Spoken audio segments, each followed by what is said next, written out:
Esse, com certeza, é um dos vídeos mais importantes que eu vou fazer aqui nesse canal. Falarei hoje em um vídeo que vocês pediram, as arritmias que causam morte súbita. E nesse vídeo eu vou detalhar por cada arritmia e cada condição essa situação. Então esse vídeo é muito importante, então eu já te peço um like e vem pro vídeo. Agora você pode se tornar membro oficial do nosso canal. Além de inscrito, seja membro e faça parte de um conteúdo exclusivo para você. A morte súbita é definido por uma morte após o início dos sintomas dentro de 1 hora desse início. A pessoa começou a sentir mal-estar, dor no peito, tontura e faleceu dentro das primeiras horas. É considerado também, naquelas mortes que não são testemunhadas, aqueles pacientes que tiveram o óbito dentro das 24 horas, mas uma pessoa viu essa pessoa estava bem nesse período. Então, essas são as duas definições de morte súbita.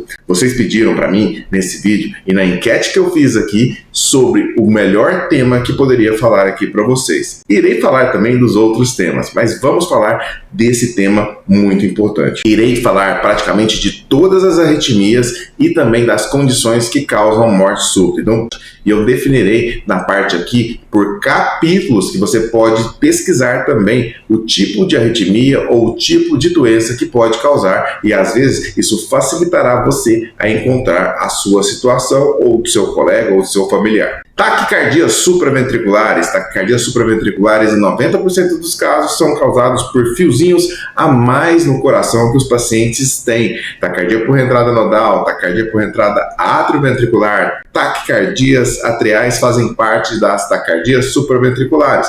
A fibrilação atrial e o flúter atrial também, mas deixarei à parte e falarei para vocês. Taquicardias supraventriculares não tem risco de morte súbita, mas quer dizer que isso não causa nenhum problema? Errado. Alguns pacientes, principalmente idosos ou pacientes que já são coronariopatas, eles podem ter taquicardias e evoluírem com um infarto. Pessoas que já têm placas de colesterol no coração, e esse quadro de aceleramento no peito pode obstruir ou fazer uma angina ou um infarto que chamamos de infarto de consumo.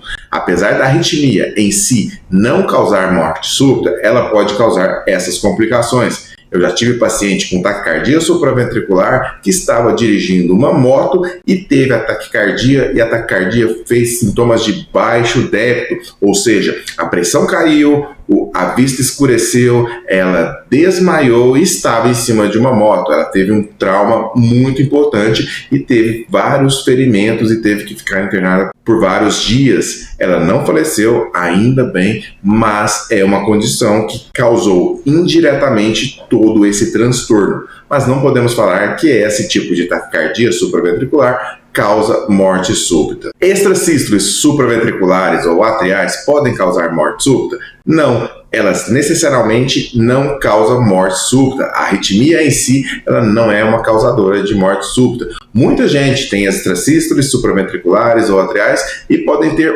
outras cardiopatias. Entretanto, estou falando aqui diretamente dessa arritmia, extrasístoles supraventriculares, atriais, taquicardias atriais não sustentadas.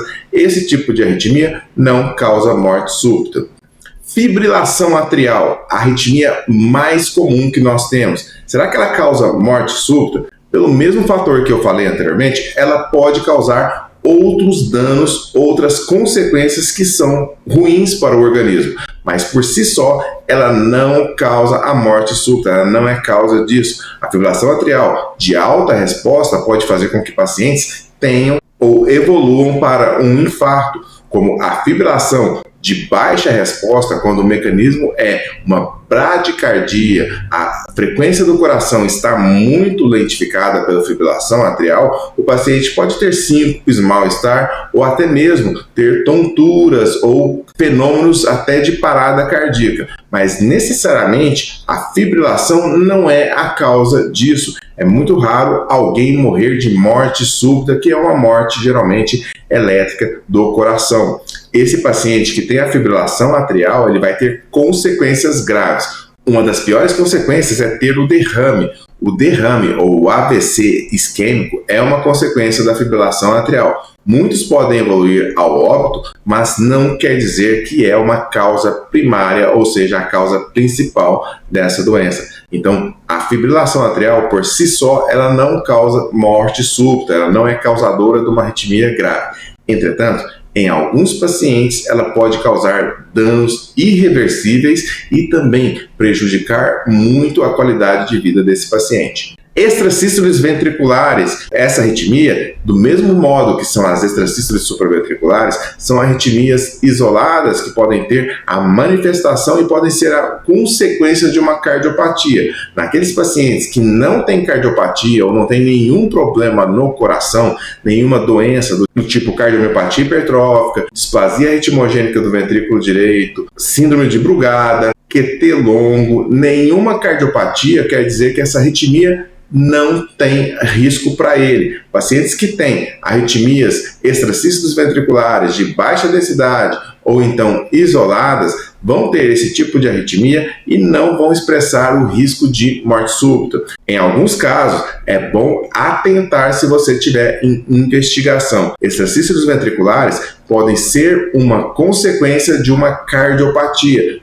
Todos os nomes que eu falei pode ser uma consequência daquelas cardiopatias que eu falei anteriormente. Entretanto, a manifestação são só com extrasístoles e ainda não houve a manifestação pior de taquicardia ventricular ou fibrilação ventricular, que são os ritmos de parada cardíaca. Então, o quadro clínico de extrasístoles ventriculares no coração normal não tem risco de morte súbita, mas falarei para frente por que essas arritmias podem ser consequências de uma cardiopatia pior. Você já percebeu que nesse canal nós falamos de arritmia cardíaca, marca-passo, doenças do coração e muito mais? Então, se você não é inscrito, inscreva-se nesse canal e tenha acesso aos vídeos diários e seja notificado disso. Agora, se você quer um conteúdo exclusivo de arritmias cardíacas numa linguagem mais técnica e muitas das vezes alguma coisa que é específica para você que está sofrendo desse mal, faça parte do nosso grupo de membros. Sendo membro, você terá acesso exclusivo a vídeos que não são postados aqui no conteúdo regular e, além disso, vários outros benefícios,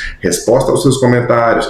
Você poderá visualizar os vídeos que são postados aqui todos os dias, os vídeos regulares, antes mesmo de todos. Então, não perca os benefícios de ser um membro do Doutor Arritmia. Agora, as arritmias que causam morte súbita, eu vou falar para vocês. Geralmente são arritmias ventriculares. As arritmias que vêm dos ventrículos, do músculo cardíaco, do miocárdio. E essas arritmias são consequências de doenças do coração. Doenças que chamamos doenças primárias do coração ou até mesmo doenças que são adquiridas, desenvolvidas. A primeira doença que eu quero falar é a cardiomiopatia hipertrófica. A cardiomiopatia hipertrófica é a doença que mais causa morte súbita no nosso país e às vezes até no mundo, dependendo da região. A cardiomiopatia hipertrófica é uma doença genética onde há proliferação e a hipertrofia dos miócitos cardíacos.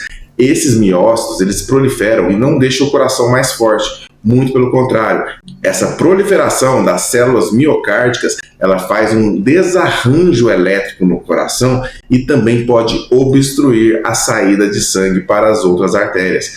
E esse fator de desarranjo elétrico causa arritmias ventriculares, extrasístoles ventriculares, taquicardias ventriculares e a fibrilação ventricular, que é um ritmo de parada cardíaca. A cardiomiopatia hipertrófica é a doença mais comum no nosso país que causa morte súbita em indivíduos menores de 35 anos de idade, em indivíduos jovens.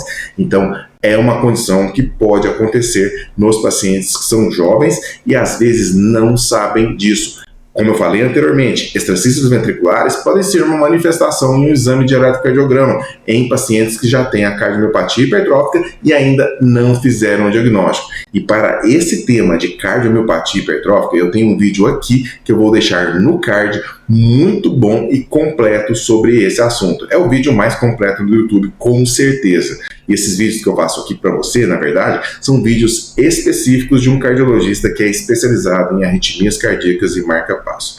A segunda doença muito prevalente, ou seja, que tem muitas pessoas que têm no Brasil e também não sabem, é a síndrome de Wolff-Parkinson-White. A síndrome de Wolff-Parkinson-White é uma doença congênita, a anomalia que a pessoa nasce com um fiozinho a mais dentro do coração que pode causar um curto-circuito e, em alguns casos, sim, ele pode dar morte súbita, ele pode fazer com que a pessoa entre em morte súbita. Eu já atendi, já tive pacientes que eu tive que fazer a cauterização desse fiozinho e tiveram a primeira manifestação, uma morte súbita. Às vezes, esses pacientes falecem em casa, mas quando são socorridos adequadamente, esses pacientes podem ser salvos e curados com a ablação por radiofrequência.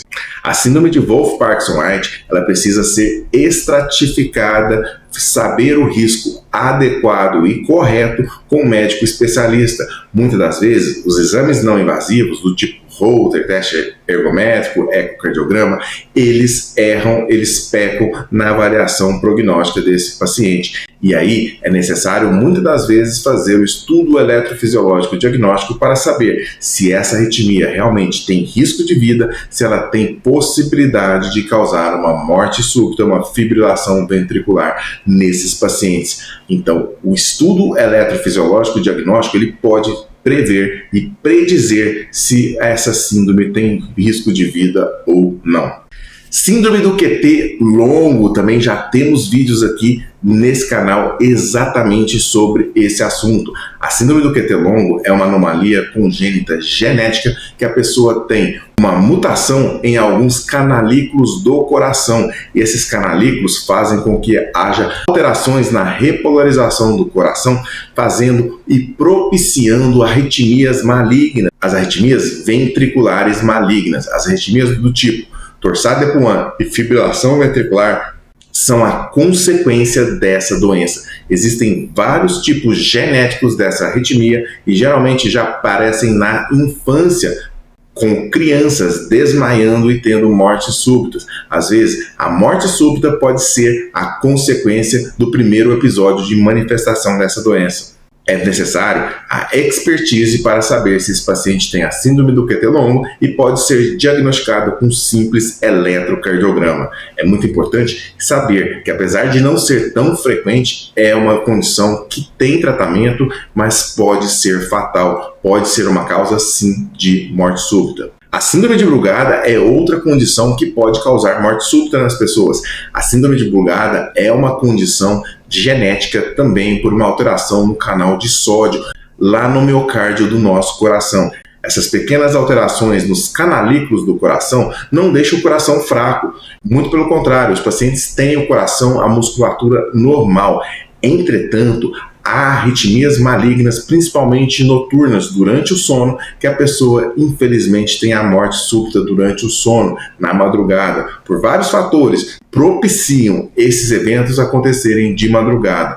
Por isso, muitas das vezes, a síndrome de Brugada foi acreditada que era uma morte súbita decorrente de espíritos malignos que vinham durante os sonhos, pesadelos que as pessoas têm decorrentes dessa arritmia. E, na verdade, nós sabemos que é uma alteração genética nos canalículos do coração que fazem e propiciam uma alteração de repolarização que favorece a gênese, o aparecimento dessas arritmias ventriculares malignas. A síndrome de Brugada, ela tem tratamento não só com medicamentos. O que trata e é efetivo, na verdade, é o cardiodesfibrilador implantável. Outra condição muito comum, principalmente no Mediterrâneo, na Itália, que é a principal causa de morte súbita nessas regiões em pacientes abaixo dos 35 anos de idade, é a displasia ritmogênica do ventrículo direito.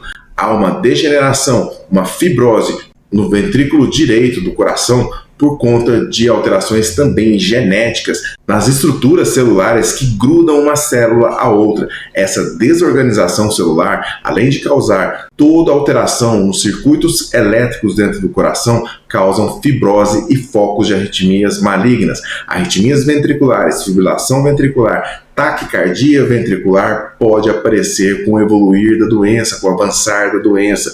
Então, se você tem displasia ritmogênica do ventrículo direito, você deve acompanhar com um médico cardiologista, eletrofisiologista.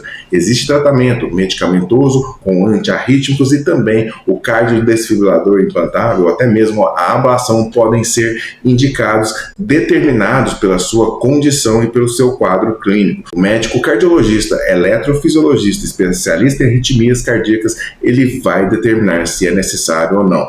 A displasia ritmogênica tem tratamento e não deve ser subdiagnosticada. Às vezes são necessários exames como ressonância do coração para determinar se há displasia ritmogênica, principalmente nas fases precoces. E esses pacientes com displasia ritmogênica do ventrículo direito podem ter manifestações no eletrocardiograma como extrasístoles ventriculares. Por isso que a avaliação especializada é muito importante. E como eu falei anteriormente, extrasístoles ventriculares não são causadoras de morte súbita. Entretanto, quando as extrasístoles são uma consequência de uma cardiopatia, como a displasia ritmogênica do ventrículo direito, o médico tem que ter a expertise de saber isso e investigar e excluir que não é uma cardiopatia dessas. Então é importante que às vezes a extrasístole seja um sinal de uma doença mais grave que está no coração. Agora, quais são as principais arritmias malignas que nós temos atualmente no nosso país? São pacientes que adquiriram alguma cardiopatia e essa cardiopatia está com o coração dilatado, o coração fraco, o coração crescido. Essa sim é um risco de morte súbita. Pacientes que têm o coração dilatado por várias causas, miocardiopatia chagásica, doença isquêmica, ou seja, vários infartos no coração, doença hipertensiva que dilatou o coração, ou às vezes a cardiopatia idiopática só dilatou o coração, mas não sabemos a causa, e possui uma força de contração menor que 35%, esses pacientes já têm um risco de morte súbita por si só. Esse paciente que tem um coração grande, crescido, dilatado, ele tem circuitos dentro dele que podem formar arritmias malignas, arritmias ventriculares, taquicardias ventriculares não sustentadas que degeneram para fibrilação ventricular. Tudo isso é importante saber, pois pessoas que já infartaram, pessoas que são hipertensas, pessoas que têm chagas, pessoas que têm dilatação do coração pelo álcool, por bebidas alcoólicas, podem fazer esse tipo de arritmia maligna. E essa é muito mais frequente do que todas essas outras que eu falei, pelo tanto de pacientes que temos nessas condições. Infartos prévios, dilatação do coração por conta da hipertensão que não foi controlada, tudo isso hoje é uma consequência de um tratamento irregular ou consequência desses fatores que eu falei anteriormente. É sabido, já é provado cientificamente, se você tem uma fração de ejeção muito baixa, 30%, 20%, e tem esse tipo de arritmias ou tem sintomas relacionados à arritmia cardíaca, você deve ser avaliado de perto por um médico cardiologista especialista. Muitas das vezes você pode necessitar e tem a indicação de uma profilaxia com o implante do cardiodesfibrilador implantável. O cardiodesfibrilador, além das terapias otimizadas para a insuficiência cardíaca e os antiarrítmicos, é a única terapia que pode salvar e melhorar a sua sobrevida, ou seja, fazer com que você viva mais. Nessas condições, o cardiodesfibrilador pode salvar sim a vida do paciente que tem arritmias malignas e a fração de ejeção, a força de contração do coração muito baixa. Eu falei nesse vídeo aqui muitas informações importantes, então o que eu peço para você? Comenta aqui para mim se você tem alguma dessas arritmias que eu falei. Talvez eu tenha até esquecido de alguma ou não tenha me atentado, pois ela é menos comum. Eu quero saber de você se você tem alguma dessas arritmias e se isso está te apavorando. Muitas pessoas chegam no meu canal depois de ter passado com um médico que talvez não explicou detalhadamente para ele a sua situação. Isso é muito comum. Na parte de arritmias cardíacas, existem vários tipos de arritmias cardíacas. Eu fiz aqui da melhor forma para que você entenda um pouquinho a ponta do iceberg dessas arritmias malignas. Mas é importante que você tenha o acompanhamento adequado com um médico especialista. Eu espero que esse vídeo tenha sido muito importante para você. E se você gostou desse vídeo, não deixe de curtir e compartilhar ele com outras pessoas. Eu sou o Dr. Felipe Souza e agradeço muito a sua audiência. Gostou desse vídeo? Então dê um valeu demais. Clique aqui e dê um valeu. Você vai ajudar instituições de caridade que o Dr. Felipe ajuda. Muito obrigado por esse carinho que eu recebo aqui de vocês. Agora você pode se tornar membro oficial do nosso canal. Além de inscrito, seja membro e faça parte de um conteúdo exclusivo para você. Então, a partir de R$ 4,99 por mês, você vai ter conteúdo exclusivo com vídeos semanais só para você que é membro do Doutor Arritmia.